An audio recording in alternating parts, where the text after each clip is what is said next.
সাজনের বুকে গিয়ে পড়ছে আকবরের ছুরি, কিন্তু প্রকৃতিক দূষিত আকবর। এখন আমরা এই মামলার সুস্থ বিচার চাই। আমরা চাই এটা সুস্থ বিচার হোক। সাজন মারা গেছে, সাজনে আবার বলে গেছে কিবা আকবরে তো আমাদের ছুরি মেরে দিছে, শেষ করে লাইছে, আমাদের শেষ করে ফেলাইছে। তোমরা এর বিচার করবা এবং যারা এই মিথ্যা মামলা দিছে তাদের আইনের আওতায় আনা হোক। কারণ আমার ভাই এখানে দীর্ঘদিন যাবৎ ব্যবসা করে, এই দোকান আছে। আমার বোন জামাই তরকারি ব্যবসা করে। ওনারা চান্দা নিবে কি করে? ওরা তো ভাড়াটিয়া, এখানে ভাড়াটি থাকে, তো ওরা চান্দা নিবে কোথা থেকে? তো আমরা চাই যে আসল খুনি তাকে আইনের আওতায় আনা হোক।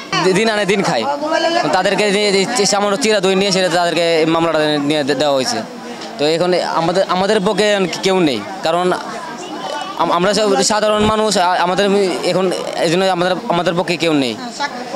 সাইজিৎ যখন ঘটনাস্থলে, কারণ সাইজিৎ চলে রিপনের সাথে বাহার আলীর ছেলে কাউসারের সাথে, ঘটনাস্থলে সাইজিৎ কাউসার তার আগে উপস্থিত হয়েছে, যে জিজ্ঞাসাবাদ করতেছে, এই কারণে তারা গেছে।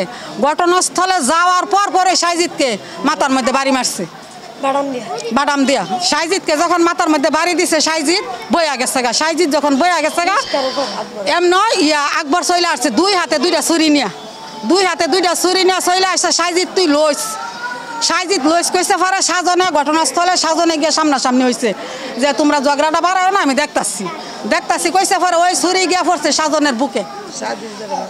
ঘটনাস্থলে ছুরি গিয়া পড়ছে সাজনের বুকে, কারণ ছুরি মারতে লইছিল সাইজিৎ দে। এই ছুরি গিয়া সাজনে যখন ফিরাইতেছে, সাইজিদের সাজনের বুকে গিয়া পড়ছে।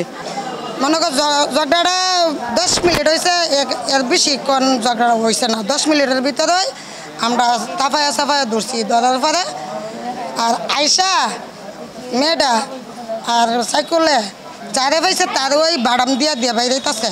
তারা তো কোনো কিছু নাই, তারা খালি ফিরাইতেছে নয়। পরে আমরা বলতেছি কিবা চুরি মেরে দিছে আগে তারা ধরো।